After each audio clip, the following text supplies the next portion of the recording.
I have always had an affinity for kind souls. Even in my youth, I felt this instinctively, though I could not yet articulate why. Years ago, I wrote these words: I have an affinity towards kind souls, because kindness doesn't come from naïveté. That's ignorance. It comes from suffering, pain, and humiliation, and the resolve to not resort to vengeance, the strength to stand up and never let another soul feel the same. To me, that's beautiful. Sayyid H. Fatimi. At the time, it was more intuition than philosophy, a feeling that those who radiated kindness did so not because the world had been easy on them, but precisely because it had not. They had known betrayal, loss, humiliation, and yet refused to let these things harden them into bitterness. As I have grown older, I see this truth with greater clarity. The difference between niceness and kindness has become vivid. Niceness feels light, easy, and safe, but beneath it lies avoidance, fragility, or even cowardice. Kindness, by contrast, carries a different weight. It is not born of weakness, but of power restrained. It shines most brightly in those who have every reason to lash out and yet do not. Kindness, then, is not sentimental. It is not the easy smile or polite word. It is forged in the furnace of experience, where the choice to harm is real and the refusal to harm is deliberate. That is why I find it beautiful still, because kindness is not given cheaply. It is costly, and its cost is what makes it precious. Niceness versus kindness. The older I grow, the sharper the distinction becomes. Niceness is the appearance of goodness, while kindness is goodness with a spine. Niceness seeks comfort and consensus. Kindness seeks truth and care, even when it costs something. Niceness is eager to be seen as gentle, but kindness is willing to be misunderstood, if that is what integrity requires. Niceness often masks avoidance. It says yes when the right answer is no. It apologizes for lines that should be drawn, and it mistakes passivity for peace. Kindness, by contrast, sets the boundary and keeps the door open. It tells the hard truth with a soft voice. It is not the absence of conflict, but the refusal to let conflict corrode our humanity. Where niceness bends to pressure, kindness chooses a posture. Niceness aims to be liked, while kindness aims to do right. One is fueled by fear of rejection, the other by responsibility to the good. The difference is thrown into relief when stakes rise. The nice person avoids the difficult conversation to preserve a fragile harmony. The kind person enters the conversation, prepared to be firm, to disappoint, even to be resented, because protecting what is true and healthy matters more than maintaining appearances. Niceness is comfortable in the shallow end. Kindness has been forged in deeper waters. It knows humiliation, betrayal, and grief, and yet refuses the easy currency of bitterness. Where niceness flatters, kindness serves. Where niceness placates, kindness restores. Think of the difference in daily life. A colleague oversteps. Niceness laughs it off, quietly resents, and lets the pattern repeat. Kindness names the overstep, asks for change, and offers help in making that change stick. The first preserves mood, the second protects dignity, both yours and theirs. Or in friendship, the nice friend co-signs every decision to keep the bond easy. The kind friend risks the bond to keep it real. They will not watch you walk toward a cliff and call it support. Niceness is the performance of benevolence. Kindness is the practice of benevolence under pressure. One collapses when it must finally say no. The other proves itself precisely there, at the line between what is easy and what is right. The weight of capacity, kindness, only becomes meaningful when it is backed by capacity. To restrain oneself, one must first have something to restrain. A harmless person may appear kind, but their harmlessness is not the fruit of virtue. It is simply the absence of power. Mercy, in its truest form, only exists where harm is possible. Without the ability to wound, the decision not to wound has no moral weight. This is why kindness has a different gravity than niceness. It is not a shallow disposition, but a choice made against the grain of impulse and capacity. The soldier who spares an enemy, the leader who speaks with patience when anger would be easier, the parent who disciplines without cruelty, each of these embodies strength channeled into compassion. What makes these gestures powerful is not that harm was impossible, but that harm was possible and refused. Jordan Peterson captured this dynamic succinctly when he said, "You should be a monster, an absolute monster, and then you should learn how to control it." The point is not to glorify monstrosity, but to recognize that virtue arises not in the absence of darker impulses, but in the disciplined mastery of them. Strength without discipline becomes tyranny. Strength with discipline becomes compassion. There is a reason why the people who show the deepest kindness are often those who have walked through suffering.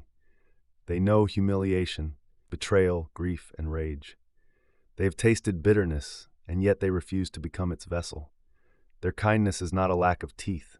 It is the decision to keep those teeth hidden, to keep their strength in service of life rather than destruction. That is why their kindness feels so heavy, so real, so trustworthy. To recognize the weight of capacity is to see kindness for what it truly is. Not softness, but restraint. Not weakness, but control. Not the inability to strike, but the choice to stay the hand. Only then does kindness shine with its full brilliance, because it could have been otherwise. Strength in restraint. Restraint is one of the most underrated forms of strength. In a world that celebrates dominance and quick retaliation, it is easy to mistake force for power. Yet the deeper form of power is often the quiet one. The choice to hold back, to measure, to refuse escalation when escalation is tempting. It is here that kindness reveals itself not as sentiment, but as discipline. Consider the difference between reaction and response. A reaction is immediate, born of impulse and instinct. A response is considered, chosen, and deliberate.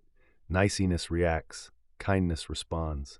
The person who has suffered and still chooses to respond with patience embodies a form of mastery that mere politeness can never touch. They have felt the pull of vengeance, and they have denied it. That is strength. This is why kindness commands respect even from those who may not understand it. We sense, when we encounter true kindness, that it is not weakness wearing a smile, but strength in quiet control.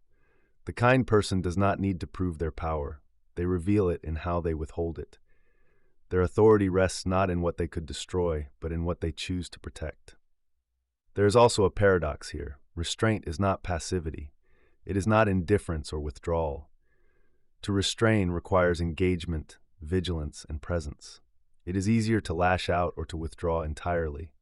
It is harder to stay, to feel the weight of anger or pain, and still to choose compassion.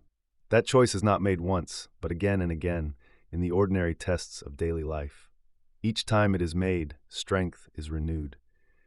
We recognize this instinctively in our stories and myths. The hero is rarely the one who destroys without thought. It is the one who could have destroyed, but chose a different path. The warrior who lays down the sword, the ruler who governs with mercy, the friend who forgives. Their restraint is not a lack of courage, it is the highest form of it. In this light, restraint becomes a creative force. By refusing to perpetuate cycles of harm, kindness creates the possibility of something new, renewal, reconciliation, even redemption. It breaks the chain of vengeance and writes another story. This is why kindness shines where niceness falters. It is not a retreat from reality, but a confrontation with it, carried with grace. The beauty of choice. What makes kindness radiant is not its ease, but its difficulty. Beauty enters the picture when choice is present. To smile when life has only offered you smiles is pleasant, but it is not profound. To smile after betrayal, to extend a hand after injury, to remain gentle in the face of cruelty, this is the kind of beauty that takes the breath away. It is choice, not compulsion, that makes kindness luminous. There is an old truth. Virtue is nothing if it is not chosen. A person who has never faced the temptation to do harm cannot claim the virtue of mercy. A person who has never felt the pull of vengeance cannot know the weight of forgiveness. Kindness matters precisely because it could have been otherwise. It is the refusal, not the incapacity, that makes it shine. In daily life, this truth becomes visible in small but powerful ways. The woman who could cut with words but instead holds her tongue. The man who could exploit weakness but instead chooses to protect it. The leader who could rule with fear but instead leads with fairness. These choices, invisible to many, are acts of quiet beauty.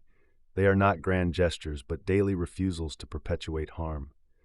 Choice is the crucible of character. Every moment of restraint, every act of deliberate compassion shapes the kind of person we are becoming. The kind soul is not born, but made through countless small decisions to resist the path of least resistance, the easy indulgence of anger, the short-term satisfaction of retaliation. The beauty of kindness lies in the unseen architecture of these choices, one upon another, until they form a life of integrity. And this is why kindness, unlike niceness, cannot be faked. Niceness is a mask worn for approval. Kindness is a decision carried in the bones. It is costly, and it leaves its mark. Those who practice it bear the scars of suffering, but they wear those scars as reminders, not weapons. Their kindness is credible precisely because it has been tested. That is its beauty, fragile on the surface, but unbreakable at the core. What makes kindness beautiful?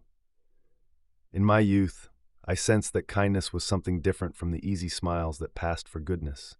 I wrote that it was born from pain, from humiliation, from suffering, and from the refusal to pass those burdens onward.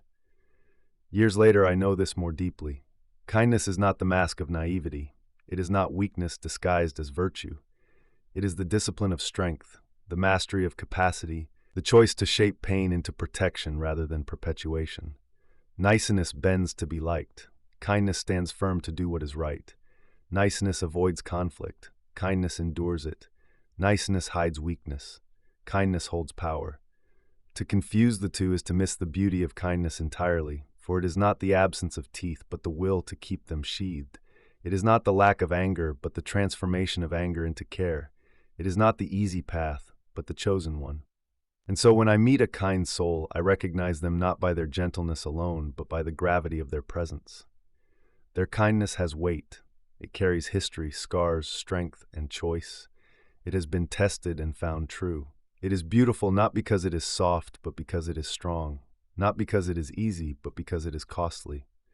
Not because it is harmless, but because it is restrained. We live in a world that rewards the quick reaction and the loud display. But the deepest transformations are carried by those who resist that rhythm and walk a slower, harder path. Kindness is not weakness. It is not niceness. It is strength, suffering, and choice woven into a single act. To me, that will always remain the most beautiful of human capacities. And so I leave this reflection with a simple truth. To be kind is not to be harmless. To be kind is to carry the power to harm and to choose, again and again, not to.